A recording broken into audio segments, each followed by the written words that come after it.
Everyone welcome back to my channel and creation. आज की video में हम एक पोएम पढ़ेंगे of mothers among other things, जिसे ए के रामानुजन ने लिखा है। हम पोइट की बात करें तो ए के रामानुजन का जो बर्थ है 1929 में और डेथ है 1993 में। मैसूर में इनका बर्थ हुआ था और भानु मैया जो हाई स्कूल है वहाँ पे इनकी एजुकेशन हुई है। ये ये 3 लैंग्वेज में लिखते थे। ट्राइलिंगुअल राइटर थे जो इंग्लिश, तमिल और कन्नड़ इन 3 लैंग्वेज में लिखते थे। और इनके कुछ फेमस वर्क्स हैं द रिलेशन, जो रिलेशन पोएम्स हैं, और कुछ ट्रांसलेशन है no lotus in the navel, speaking of Shiva, Samskara. और ये एक बहुत ही अच्छे ट्रांसलेटर थे और इन्होंने बहुत अच्छी अच्छी पोएम्स हैं जिन्हें ट्रांसलेट किया है। और आज की जो पोएम है of mothers among other things, ये जो पोएम है ये उनकी एक जो बड़ी पोएम थी रिलेशन, उनके अंदर पब्लिश हुई थी। इसके अंदर पोइट ने जो है ना अपने इस पोएम में अपनी मदर के जो है ना डिस्क्रिप्शन दिया है कि उनकी वो यंग थी जब वो कैसी थी, मिडिल एज में वो कैसी थी और ओल्ड एज में वो कैसी थी। तो रामानुजन की जो रिलेशन पोएम है इसमें वो मोस्टली अपने जो रिलेटिव्स है उनके बारे में बताते हैं। और ये यहाँ पे जो है उन्होंने अपनी चाइल्डहुड मेमोरीज़ दिखाई है, अपनी मदर की वेरियस इमेजेस यहाँ पे प्रेजेंट की है कि जब वो यंग थी तो बहुत ना अच्छी, चीयरफुल, डेलिकेटेड ऐसी दिखती थी और 3 डायमंड की जो है वो ईयरिंग पहनती थी। सो हम पोएम शुरू करते हैं। पोएम शुरू होती है आई smell upon this twisted black bone tree the silk and white petal of my mother's youth, from her earring 3 diamonds. Splash a handful of needles, and I see my mother run back from rain to crank cradle. यहाँ पे जो है वो बता रहे हैं poet कि वो बहुत ज़्यादा नॉस्टैल्जिक फील करते हैं जब वो अपने मदर के पास्ट को, मतलब वो पास्ट को रिकॉल करते हैं, उनकी मदर की यंग एज को जो है वो रिकॉल करते हैं। तब उसमें वो बहुत ही चार्मिंग थी, डेलिकेटेड थी, जैसे सिल्क वाइट होता है, सिल्क और वाइट होता है जैसा, वैसी थी ऑफ ए फ्लावर। और जो पोइट है, the poet memories twisted now but he remembers that there were 3 diamonds in her earrings.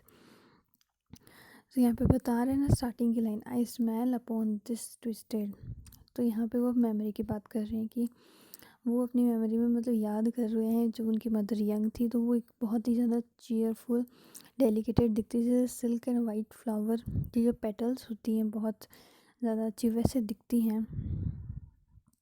और उन्हें याद है कि उनकी जो ईयरिंग्स थी उसके अंदर 3 डायमंड्स लगे हुए थे, जिनमें से जब जो सूर्य की जो रोशनी है, रेज़ है, वो उसके अंदर से निकलती थी तो वो एक नीडल्स की तरह स्प्लैश होती थी वहाँ पे। और वो जो है उनकी मदर जो है बहुत ही ज़्यादा अफेक्शनेट है और रश, जैसे किसी बेबी की जो है वो क्राई वो सुनती है वैसे ही वो उसकी तरफ दौड़ी भाग जाती हैं उसे चुप कराने के लिए। तो वो बहुत ही ज़्यादा अफेक्शनेट है।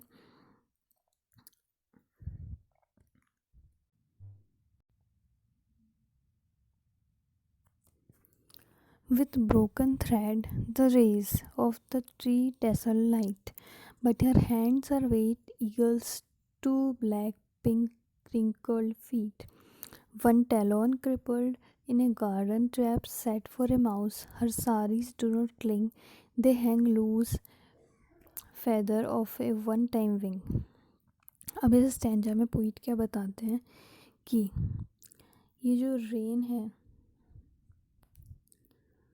जैसे ये रेन आई है, ये रेन में यहाँ पे जो है पोइट जो है अपनी मदर की मिडिल एज के बारे में बताता है कि यंग एज में बताया था उन्होंने वो ट्री टैसल लाइट जो उनकी ईयरिंग से निकलती है तो बहुत ही ज़्यादा अच्छी लगती हैं वो। तो बता रहे हैं कि जैसे अब वो जो लाइट थी वो ब्रेक हो गई है और जो अभी ये रेन हुई है, मतलब यहाँ पे मिडिल एज के बारे में बता रहे हैं। इसमें क्या हुआ है, इसके अंदर ईयर्स, ये जो रेन है ये उन ईयर्स की है या फिर उन बर्डन्स की या फिर उन मिसफॉर्च्यून की है जो समय के साथ साथ उनके अंदर आ गए हैं। उन्होंने अपना जो यूथ है उसे लॉस्ट कर दिया, उनकी जो ब्यूटी है वो अब कम हो गई है, वो अब ओल्ड होती जा रही हैं, जैसे कि पत्तियां होती हैं, एक विदर लीफ होती है, उसकी तरह उनके जो हाथ पैर जो है वो रिंकल्ड हो गए हैं, जैसे कि ईगल के जो 2 पैर होते हैं, ब्लैक पिंक रिंकल्ड फीट, ऐसे हो गए हैं। उनकी साड़ीज़ जो हैं अब अच्छे से क्लिंग नहीं होती, क्योंकि वो लूज़ हो चुकी हैं, क्योंकि वो बहुत ही ज़्यादा थिन हो चुकी हैं, और वो ऐसे लग रही है जैसे किसी घायल जो पक्षी के जो पंख लटके हुए होते हैं वैसे वो लग रही हैं।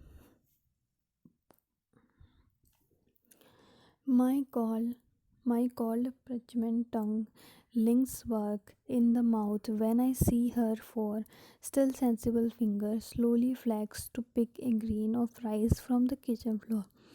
अब यहाँ पे लास्ट स्टैंजा में जो पोइट है वो एक्सप्रेस करते हैं अपने पेन को, जब वो अपनी मदर की ओल्ड एज को रिमेंबर करते हैं और वो इतने ज़्यादा डिस्ट्रेस फील करते हैं कि वो ऐसा लग रहा है कि जैसे वो जो अपनी टंग से है, जो ट्री का रफ बार्क होता है उसे लिंक कर रहे हों। और वो याद करते हैं कि कैसे उनकी मदर की जो 4 फिंगर्स हैं, वो जो फिंगर्स अब जो है मुड़ चुकी हैं, और उनमें से इनकी जो एक 5th फिंगर थी वो क्रिपल्ड हो गई थी, क्योंकि गार्डन में उन्होंने एक रैट को कैच करने के लिए एक ट्रैप बिछाया था, जिसके अंदर उनकी जो अंगुली चली गई थी, जिससे वो जो है क्रिपल्ड हो गई थी। तो वो एक फिंगर और वो अपनी 4 जो फिंगर है जो मुड़ चुकी हैं, जो अब उनमें इतनी जान नहीं रही, उनसे वो राइस के जो है वो दाने भी नहीं उठा पा रही थी। सो वो अपनी ये मदर की ओल्ड एज को याद करते हैं और बहुत ज़्यादा जो है डिस्ट्रेस हो जाते हैं, बहुत ज़्यादा उनको पेन फील होता है। तो यहाँ पे ये पोएम ख़त्म होती है of mothers among other things, और ये एक एक्सट्रैक्ट है उनकी लॉन्ग पोएम से। इसका नाम था रिलेशन, और इसके अंदर उन्होंने अपने मदर के बारे में बताया, मदर की यंग एज, मिडिल एज और ओल्ड एज के बारे में बताया है। ये जो पोएम है ये फ्री वर्स में लिखी हुई है और इसकी कोई राइम स्कीम नहीं है, और पोएम में पोइट ने अपनी मदर के बारे में बताया है। फ्री वर्स में लिखी हुई पोएम है।